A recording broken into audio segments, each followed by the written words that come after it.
आम्ही आलो आहोत प्राचीन कोकणला बघायला.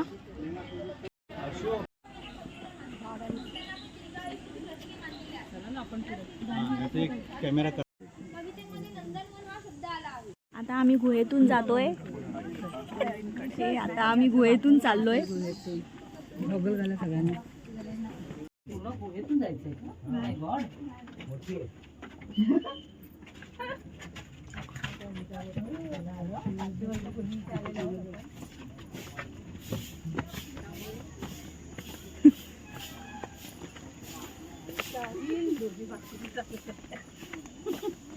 डोक्याला लागेल.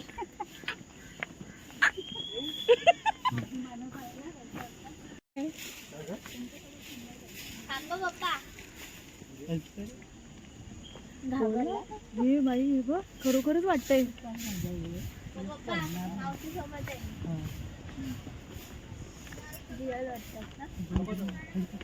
50 किलोमीटर पाठीमागे ढकलले आणि या सुंदर कोकण प्रदेशाची निर्मिती केली.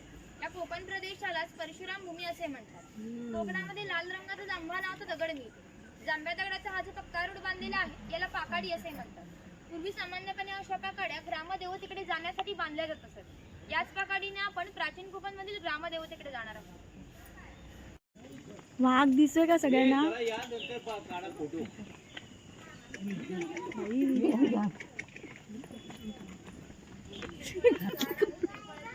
कपडे यो फोटो का नाही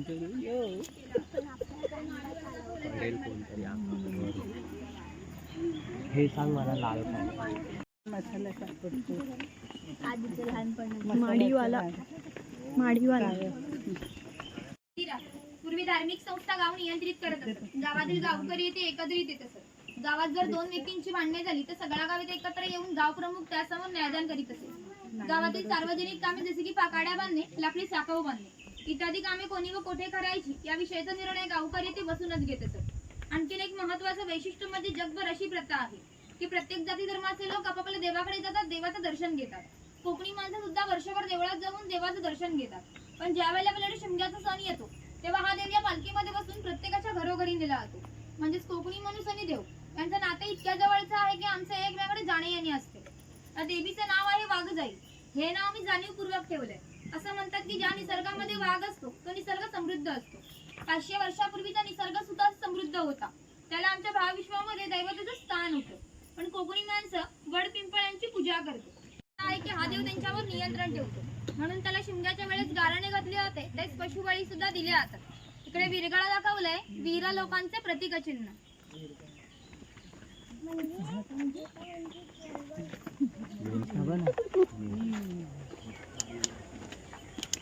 मासेमारी करतात.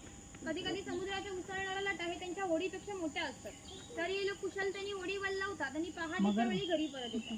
12 बलुतेदार पद अस्तित्वात होते. त्यामध्ये नाभिक, सुतार, चर्मकार, कासार हे प्रत्येकांच्या घरोघरी जाऊन सेवा पुरवत. त्या बदल्यात त्यांना पैसे नव्हे तर केवळ धान्य मिळत होते.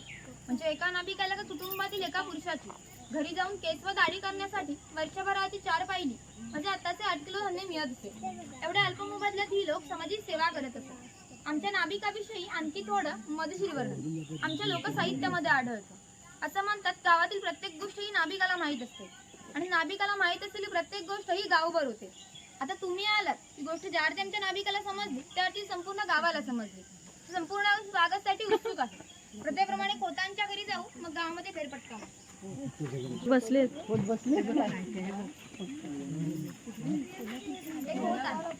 गावातील जण प्रतिनिधी म्हणजे धार्मिक व राजकीय बाबतीत पहिला मान खोताचा असेल.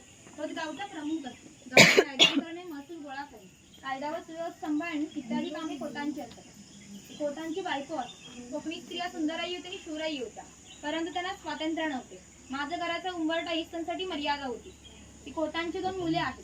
ते आपल्या परंपरागत खेळ सोमटा खेळत आहेत. आपल्या महाभारतात धर्मराज व दुर्योधन त्यांच्यामध्ये द्वितीय लहान मुलगा पाटाच्या पाण्यावरती खेळताना दाखवलं.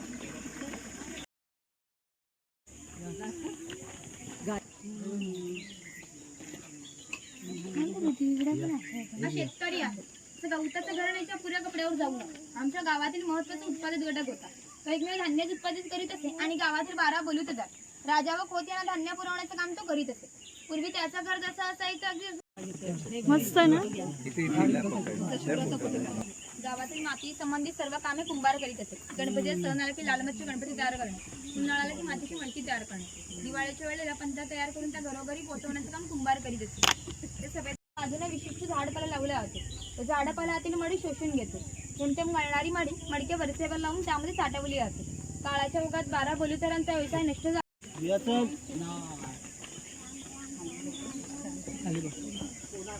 सोनार गावातील महत्त्वाचा घटक होता. गावातील महिलांना लागणारे दागिने, पूर्वीच्या देवदेवतांना लागणारे दागिने हा सोनार बनवून देत असे.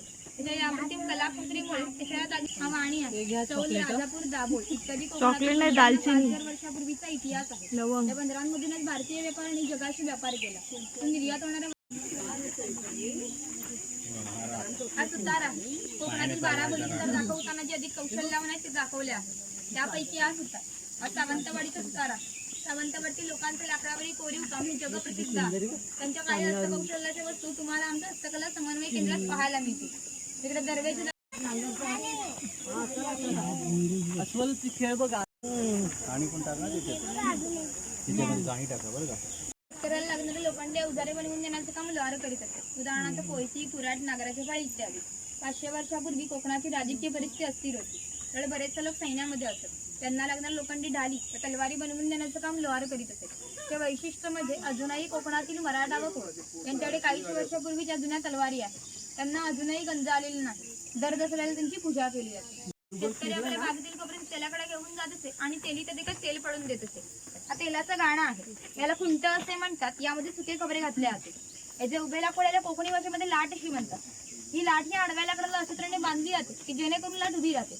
या ठिकाणी जोखडाला बैल बांधला जातो आणि या आडव्या लाकडावर दगड ठेवून तेली स्वतः त्यावर बसतो. हे सर्व वजन घेऊन बैल गोल फिरवला जातो जेणेकरून आतील खबरे रगडून तिथे तेल निघते. तर त्याला भरून काढायचं असेल तर प्रथम जोकडाचे बैल सोडायचे. जोकड बाजूला केले जाते. आडवे लाकूड बाजूला करून लाट बाजूला केली जाते व आतील तेल भरून काढले जाते. पुन्हा नवीन तेल काढायचं असेल तर पुन्हा क्रमवार मांडणी करून नवीन तेल काढले जाते. म्हणजेच पूर्वी तेलाला पसादी दीर्घ हिचा वापर धान्य धुण्यासाठी किंवा आजही धार्मिक करत केला जातो.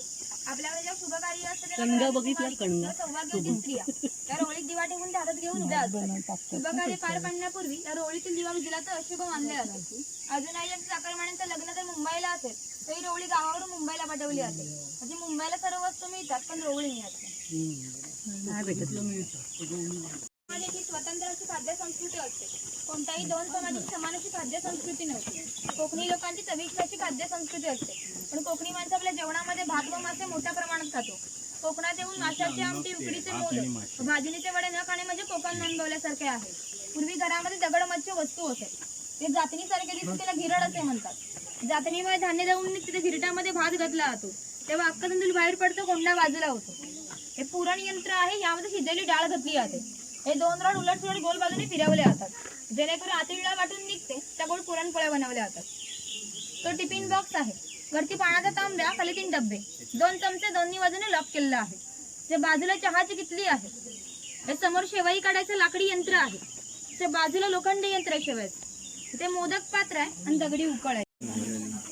मावरेवाली मावर घ्या.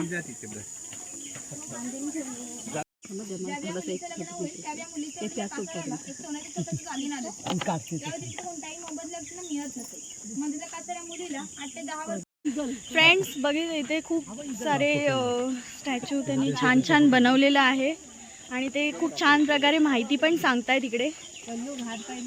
ते धरणामुळे प्रत्येकाच्या घरोघरी पाणी काढायला मिळत असतं. रामदेवतेनंतर पाणवठा हे आमचं एकत्र येत असतं. लहान मुले मासेमारी व अंघोळ करण्यासाठी येतात. स्त्रिया पाणी भरण्यासाठी, कपडे धुण्यासाठी येतात आणि गुराख्यांसारखे व्यावसायिक गुरांना पाणी पाजण्यासाठी येतात. हे ग्रामीण जीवनाचा मध्यवर्ती केंद्र आमचं पाणवठा. वरती खवले मांजर दाखवलं. रिअल आहे की बनवलाय का? पाणवठा बनवलाय. बनवून देण्याचं काम चर्मकार करीत असते. आणखी असे एक जोडीला प्रसंग सांग 500 वर्षापूर्वी घडला. 80 किलोमीटरवर मार्लेश्वर नावाचं देवस्थान आहे. एका पर्वतात मोठी गुहा आहे. गुहेमध्ये शंकराची पिंड आहे. आणखी एक वैशिष्ट्य म्हणजे त्यामध्ये जिवंत साप आहे. पूर्वी मार्लेश्वर एका गावामध्ये राहत होते. तेथील लोक वाईट मार्गाने वागू लागले. त्यामुळे शंकरांचे पावित्र्य कमी होऊ लागले. शंकराला ते मान्य होणे शक्य नव्हते म्हणून त्यांनी गाव सोडून निर्णय घेतला. मकर संक्रांतीच्या अर्ध्या रात्री गावाच्या बाहेर पडले. गावाबाहेर चर्मकाराचे घर होते. चर्मकार गरीब, श्रद्धाळू व नीतिवान होता. शंकराने कोणत्याही जातीपातीचा विचार न करता चर्मकाराला मशाल दाखवण्याची विनंती केली. चर्मकाराने सुद्धा अतिदेवभव समजून मशाल दाखवण्यास सुरुवात केली. आज ज्या ठिकाणी मार्लेश्वर आहे त्या ठिकाणी जाऊन शंकराने आपले रूप प्रकट केले, त्या चर्मकाराला दर्शन दिले. मी सांगितले की यापुढे मी याच ठिकाणी राहणार.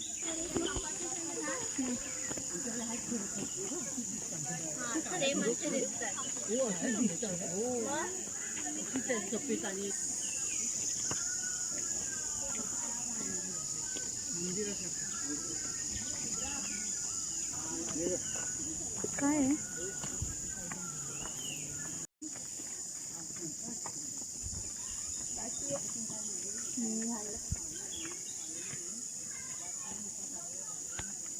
त्यासना बाबांना तिथे न्यायचं.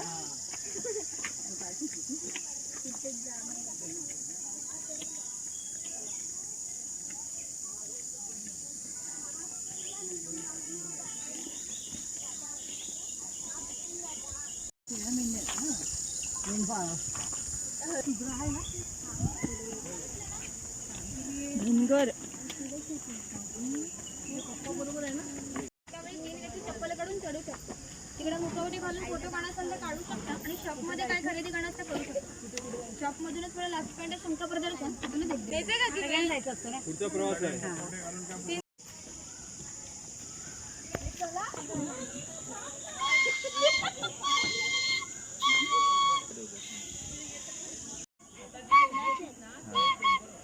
पकड आमचं नंतर.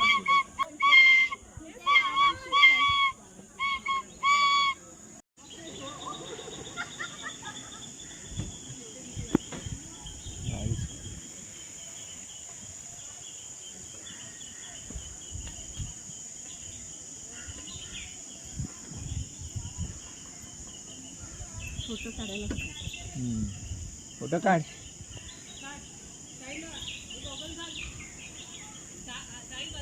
गॉगल लावा जाऊ द्या.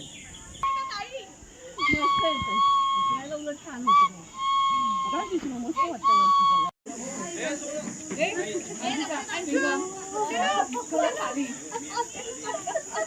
मुखवटे आहे तर आम्ही त्याच्यात डोकं घालून फोटो काढलेले आहेत सगळ्यांनी. खूप मस्त आहे गाईज. 260.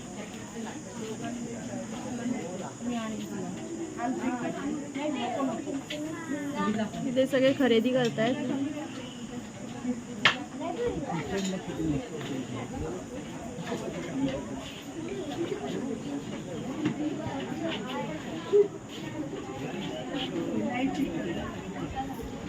काय घेताय? अच्छा.